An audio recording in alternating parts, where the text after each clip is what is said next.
નમસ્કાર, આપ જોઈ રહ્યા છો જનસાક્ષી ન્યૂઝ। નજર કરી આજના મુખ્ય સમાચારો પર। અંકલેશ્વરના બોરબાઠા રોડ ઉપર હનુમાનવાડી વિસ્તાર આવેલો છે। આ હનુમાનવાડી વિસ્તાર વર્ષો અગાઉ અવાવરૂ જગ્યા હતી। આ સ્થાન ઉપર વર્ષો પૂર્વે ભગવાન હનુમાનજી પ્રગટ થયા હતા અને હનુમાનજીની મૂર્તિ મળી આવી હતી।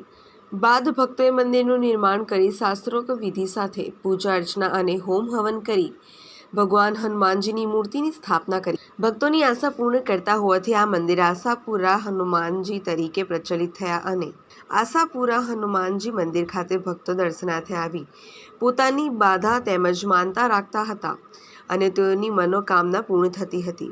સમય જતાં આ વિસ્તાર વિસ્તરતો જતો ભગવાન હનુમાનજીના નામ ઉપરથી આજે આ સ્થળ હનુમાનવાડી તરીકે જાણીતું થયું।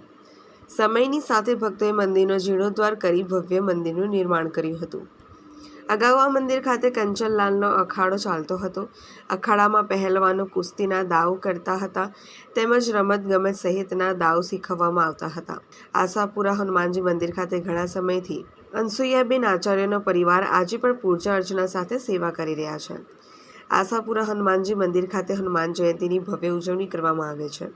હનુમાન જયંતીના દિવસે હનુમાનજી પાસે નિસંતાન સ્ત્રી જે ફળ મૂકે છે અને તે ફળ ખાવાથી ભગવાન હનુમાનજીની કૃપાથી સંતાન પ્રાપ્તિની આશા પૂર્ણ થાય છે। ત્યારે ભક્તોની મનોકામના પૂર્ણ થતી હોવાથી શનિવાર અને મંગળવારના રોજ ભક્તો દર્શનાર્થે ઉમટી પડે છે। હાલમાં ચાલી રહેલા પવિત્ર શ્રાવણ માસ નિમિત્તે આ આશાપુરા હનુમાનજી મંદિર ખાતે દર્શનાર્થે ભક્તોની ભારે ભીડ ઉમટી પડે છે અને પૂજા અર્ચના કરી ધન્યતા અનુભવે છે। મારું નામ મિતેશ કુમાર ભાલચંદ્ર આચાર્ય છે।